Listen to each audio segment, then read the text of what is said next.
Hello, YouTube. It's your boy, the Passport Bro Wingman, coming at you again with another YouTube video.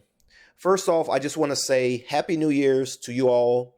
Hope you had a wonderful time with your family, and I wish you all new and safe and wonderful trips and travel for the year of 2024.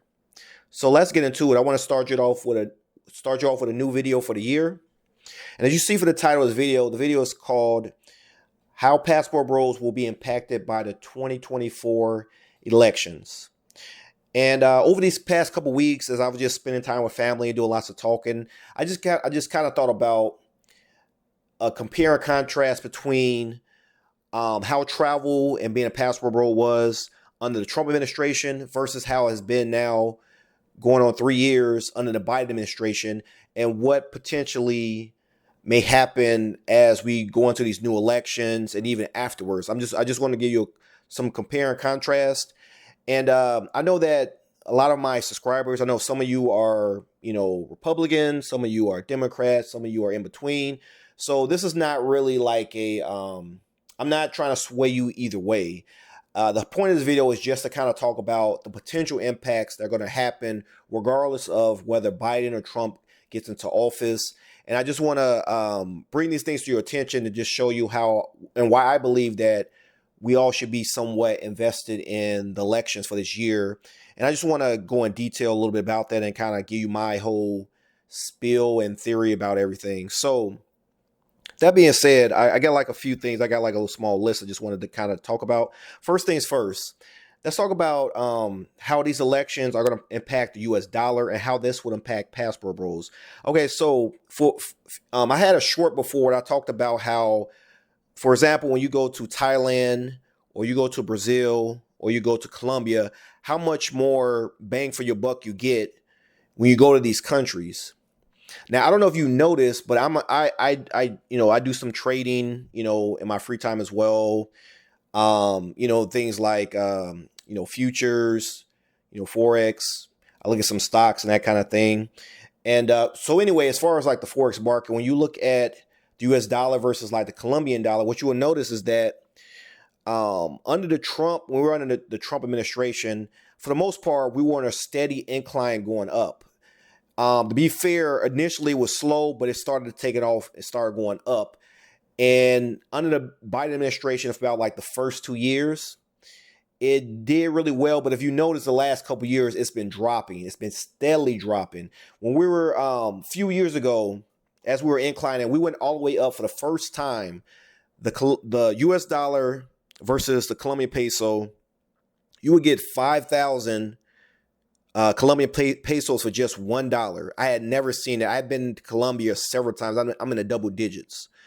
And I remember one point where it wasn't even at 4,000. So I actually got to experience what it was like to have 5,000 Colombian pesos per dollar. Everything was very cheap. Rent was very cheap and that kind of thing. But as you know, under this administration, under the Biden administration, the banks started doing really poorly. There was a lot of collapsing going on. This affected a lot of speculators and that kind of thing. In addition to that, as you can see, the way the country is kind of going, inflation is high. We have the migrant crisis coming in, draining a lot of resources and that kind of thing. So this is causing, like, if you notice, the chart I posted up, as you can see, the dollar's been dropping. It's been under. It literally went back to around the first time I've ever visited Colombia. This was back in like maybe 2018. 2018, when I first took my trip to Colombia, you would barely get 4,000 Colombian pesos. So recently, I've been to Colombia over the past week, and when I went there, because I went to visit my girlfriend. But anyway, when I went there, I could just tell I wasn't getting as much of everything. Everything was a little bit more expensive. It was just a little bit different. So I said to say this. This is something that you need to take into account when you think about whether Trump or Biden is going to get into office. Because right now, me personally, I kind of suspect that if this is just a forecast, this is just prediction. Some of you may agree, you may not agree. You can tell me in the comments. This is not a yes man channel. You're free to disagree. I don't kick people off just because they disagree with me. But either way, I predict that if Trump was to get into office over this next year, the U.S. dollar is going to rise and increase, and I'm going to defend that position as well. The U.S. dollar is going to increase, which means when you start going back to Colombia, you're going to start seeing those high rates versus the Colombian peso once again, and in many countries, and there's numerous reasons for this as well. So versus, I personally believe if Biden is to get back in there, because right now what he's doing is he's trying to press Mexico to put a pause on like all the migration, that kind of thing. If you notice, New York and several cities are at a breaking point.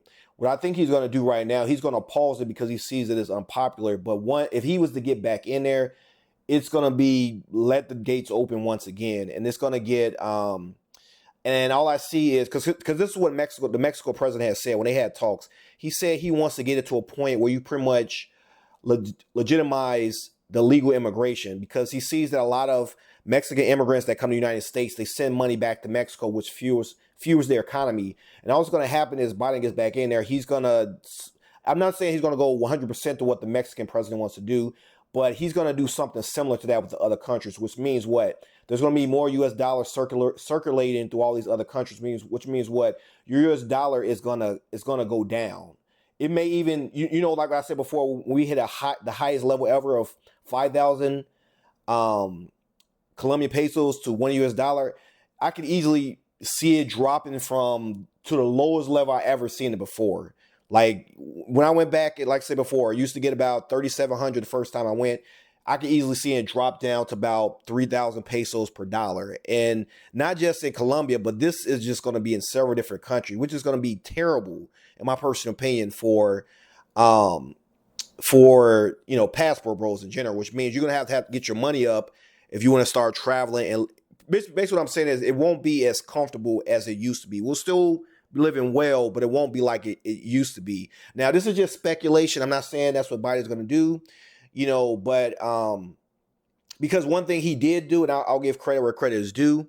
If you notice, China right now I've been seeing plenty of videos on YouTube as far as like China, as far as their economy is doing bad, real estate market there is doing bad, which is why you literally see a lot of nationals coming towards like the U.S. border to try to immigrate into the United States.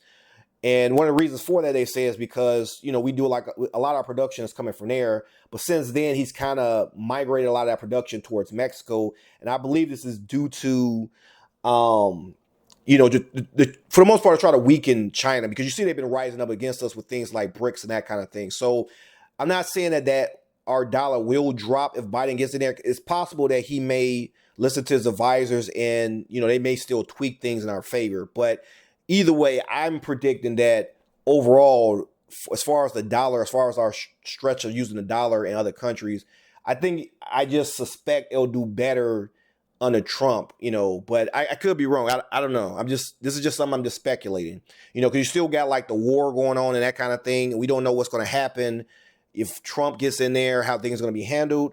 But that's just my prediction on that. So that's that point. Next point I wanted to bring up is the border crisis and the security at the border crisis. Now, as you know, depending on whether Trump or Biden gets in there, that's going to have an impact on the border. And how's the border going to impact passport bros? It's going to impact it in several different ways. Well, number one, as you know, if Trump gets in there, he's already talking about mass deportations. So he's going to deport several people from the United States.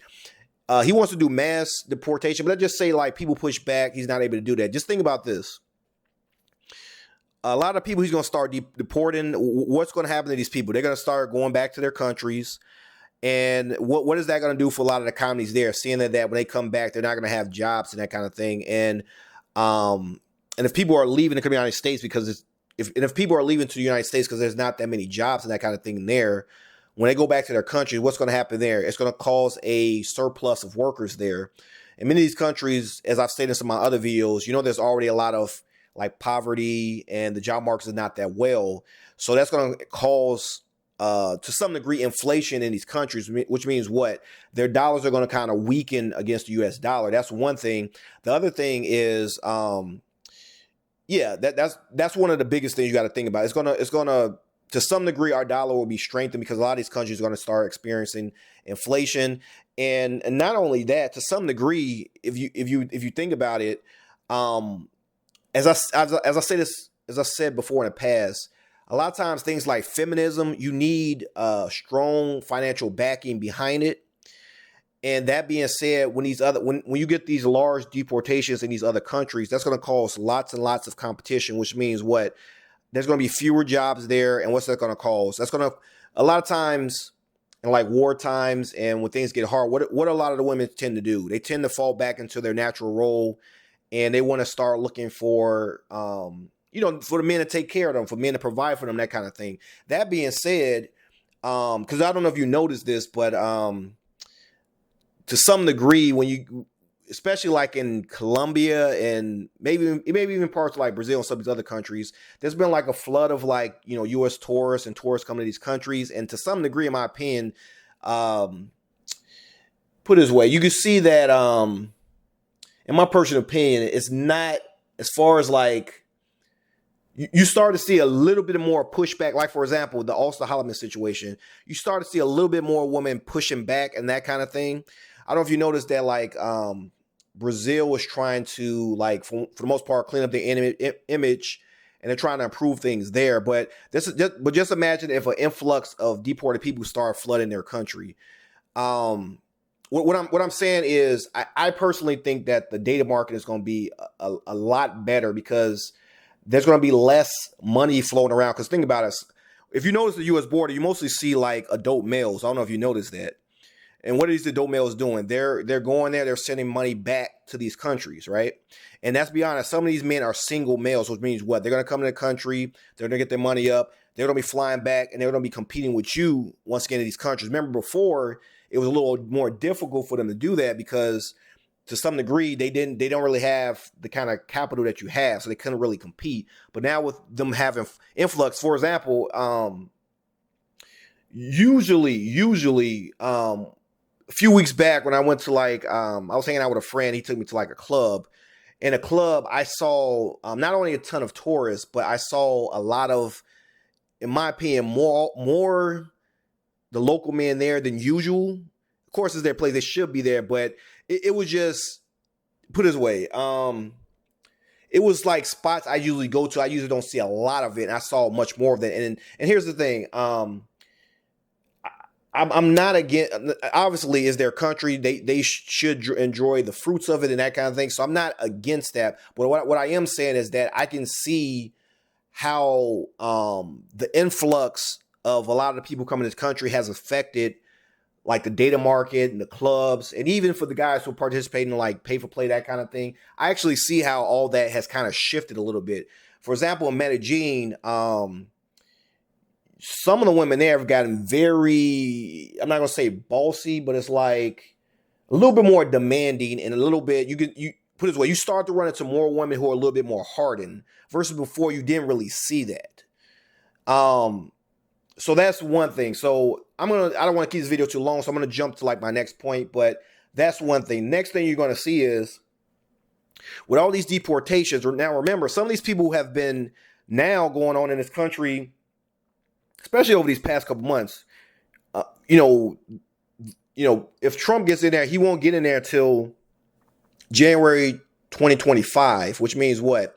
You have a whole year of a lot of people who are migrants here. They're living in better conditions in many cases than they were in their own countries. We got them going into like 5-star hotels, getting foods 3 times a day, getting them jobs, work authorizations, all that kind of thing. Now imagine those same people getting deported back to their country where they don't have a lot of these public services. What do you think is going to happen? There's going to be a ton of riots. There's going to be a ton of riots taking place. There's going to be riots. Riots, a lot of political, what they call it? Like, put it away. There's going to be a lot of protests going on, which means what? When you go to these countries, you're going to have to be very, very careful. One of the rules initially when I started traveling that people warned me about was you don't want to go a lot of times when there's like elections going on or there's like tons of like protests and that kind of thing. You might get stuck there. I don't know if you remember recently, I think it was like last year, a ton of Americans were stuck in Peru because there was so much protest going on. And actually, that's the reason why Austin was able to go there. And plus, I actually was going to go there, but then all this protest had broken out. So I said it to say that, in my personal opinion, if Trump gets in there, just know there's going to be a lot of protests in several countries. More often than not, I'm going to predict it's going to be more so in the South American countries because a lot of the migrants are going to be deported back there. So that's one thing. Maybe also in China as well, because we have a lot of nationals that come across the southern border. So some of them are going to be pushed back as well. Even though technically right now there is a lot of like protests going on in China. If you don't know, you can look this up on YouTube. But there will be more. That's what I'm saying. Even in like China, that kind of thing. So you're going to have that going on. Next thing is the sanctions.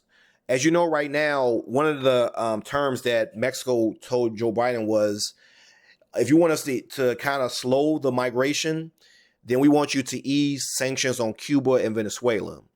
And I think he's at a point now where he's probably going to get kind of desperate. So I predict that he's probably going to relieve some of these sanctions, which again, I'm not necessarily against it, him easing it or anything like that. It definitely would slow the migration and that kind of thing.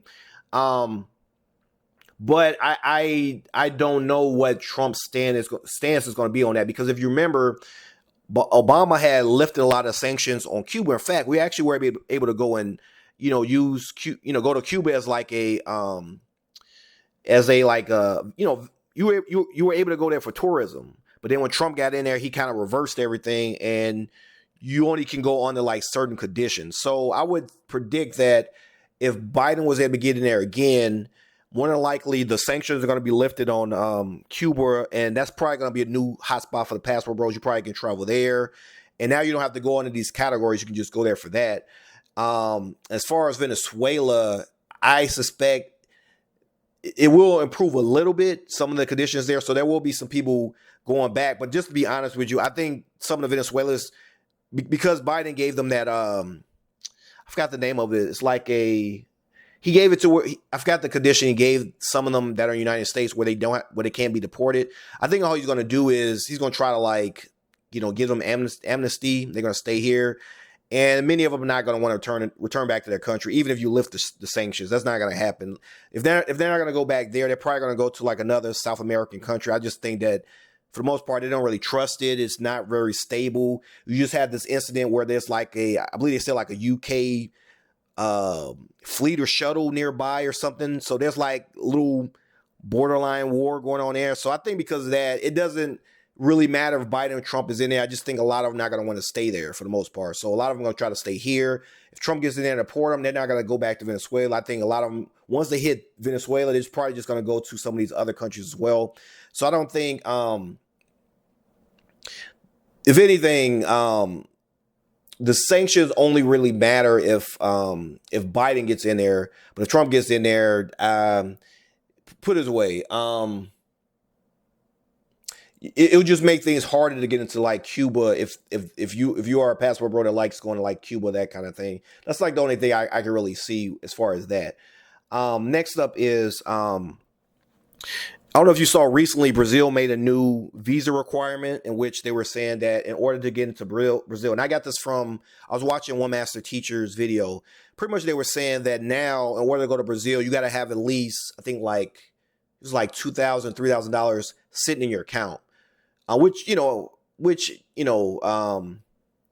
me, for me, not to brag, I it's not necessarily a problem for me in the way it was described. It's kind of a good thing, and I'm going to tell you why. And one master teacher brought this up.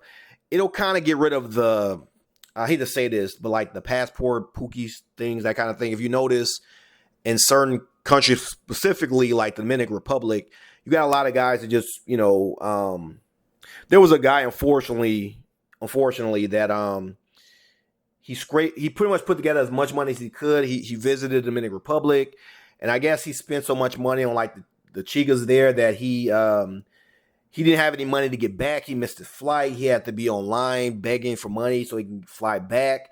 And then again, he was online begging for money so he could go back there.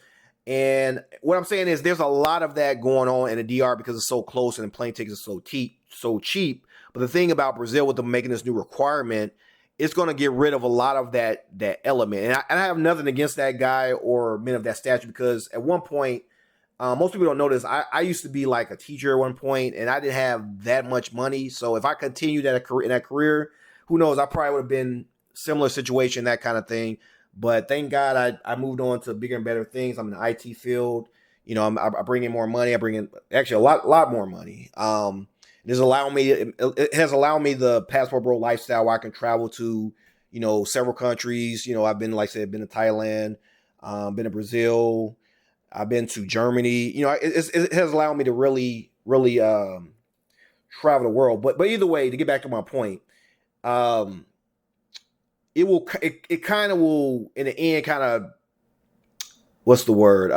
It'll make things better because it won't be as many people flocking to Brazil, which means the men of means, which a lot of you passport bros are, you know, you have the means to travel. It's going to make, in my personal opinion, it'll make things better for you because it'll keep certain elements out of there that we've been experiencing. If you notice, like in Colombia or the DR, parts of Mexico, that kind of thing, you have like a lot of American behavior being shown there. People throwing dollars in the air, just messing up the data market and the club scene, that kind of thing. You won't really see that as much in Brazil, which is, in my opinion, I just think, and especially now with all the issues going on with Colombia, I just think Brazil is just going to be a really hot spot. And and this is happening under Biden. So I'm not really sure what will happen when Trump get in there because really the Brazilian, I believe the Brazilian president, he did this more so to try to talk negotiations with the United States. But when Trump gets in there, I'm not sure he's gonna want to negotiate anything. He may try to take away the whole visa requirement thing. I'm not really sure. So that's something to kind of, I don't know, kind of look out for. Yeah, so you have that going on. So few little other things I just want to touch on, and I want to kind of end this video. I've been going on for a while. The Ukraine war as well. So keep in mind that and I got this from it was a few YouTubers that talked about this. Ukraine war, as you know, Ukraine used to be a hotspot for some of the passport bros. I've been there as well, but this war broke out, and since then, you know, everyone's kind of been avoiding it. But we don't know what's going to happen if Trump gets in there. Now, if Biden gets in there, again, I'm not really sure. I hate to say it. I think if he gets in there, he's just going to keep fueling the money. And this war is probably going to go on for the next. It's probably going to be like another Afghanistan, in my personal opinion. I'm just predicting. I could be wrong. Who knows? But I think if Trump gets in there, it's going to shake things up a little bit. He may, I don't know, may pull out, make them fend for themselves. Or maybe he's able to talk to, you know, Russia or something like that. But either way, I only bring that up to say this: if somehow he's able to get in there and resolve things, because they're also saying that Russia is thinking about ending the war. You know, so I think if they're already thinking about ending the war and Trump is able to get in there, and as you know, they're kind of, you know, I don't know. It seemed, I'm not gonna say they're buddy, but I just think that talks might work out a little bit smoother with him in there. So that being said, I think at the end of this war, which could happen shortly, well, I won't say shortly after he's in there, but let's say within the next few years, Ukraine is going to be a very hot spot because as some people have said before, a lot of men, unfortunately, you know, became, you know, went to the upper room during that time of this war, which means there's going to be a bunch of single ladies there. And they're going to be checking. That's going to be the next hot spot for passport bros. So just keep that in mind. Just keep paying attention to this war and seeing what both Biden and Trump are saying about it. Just keep your eyes on that. You know, next thing, remote work. So if you notice right now, there's a big push for a lot of remote workers to come back into the office. I'm totally against it. I'm trying my best to never ever have to come in again.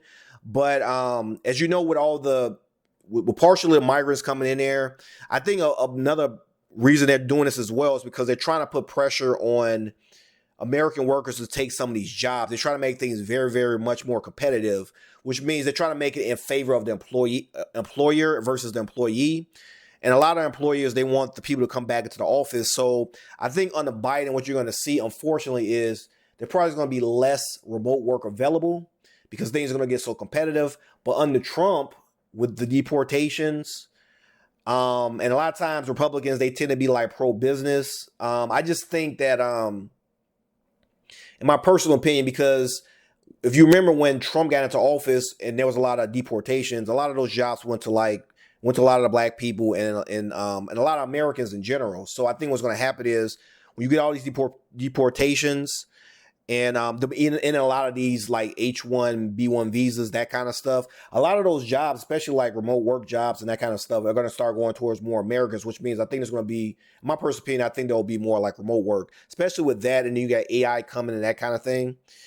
So just something to think about. So you have that going on. And last 2 points, last thing. So next thing is expect rising crime. If there's going to be more deportations, you have more desperate people. Please, to all the passport bros, you need to be very, very careful during this time because, as I said before, there's going to be protests. And if these governments don't give the people what they want, especially after they now come from being in the United States where they feel a little privileged, they come down there, they're not getting what they want. They're going to find some way to get to improve their means of life, which means joining cartels, joining gangs, involved in. There's going to be a lot of scamming going on. So you just got to be very, very careful, So all of that, So I'm gonna say that just something to think of, pretty much to think about. Last but not least, let me say this: protect your seed. You're gonna say, what do you mean by that? Protect your seed. Few things. If you remember, they got rid of affirmative action, and who were some of the biggest people that benefited from affirmative action? It was women. A lot of women that benefited from that. Now that they gotten rid of that, and the Republicans, once they get in, they're going to really push this, and they're going to get rid of a lot of inclusion type of thing. So a lot of the women who used to have these high paying jobs, those jobs are no longer going to be available. So you have that going on. So and as you already, I don't know if you noticed as well, just in general, well, I'm not going to say that. But the other thing is there's probably going to be a lot of as AI comes in as well, and there's not much room from like a law inclusion standpoint. There's going to be a lot of job cuts and that kind of thing, which means what? There's going to be a lot of women out there looking for providers, looking for simps and that kind of thing. And as you see, we're starting to see a lot of these women follow us to other countries, see what you're up to, because they know that the guys, they know that we as guys, the passport bros, you have the money and the means to travel. That obviously means you have money as well to take care of them and take care of their kids and that kind of thing.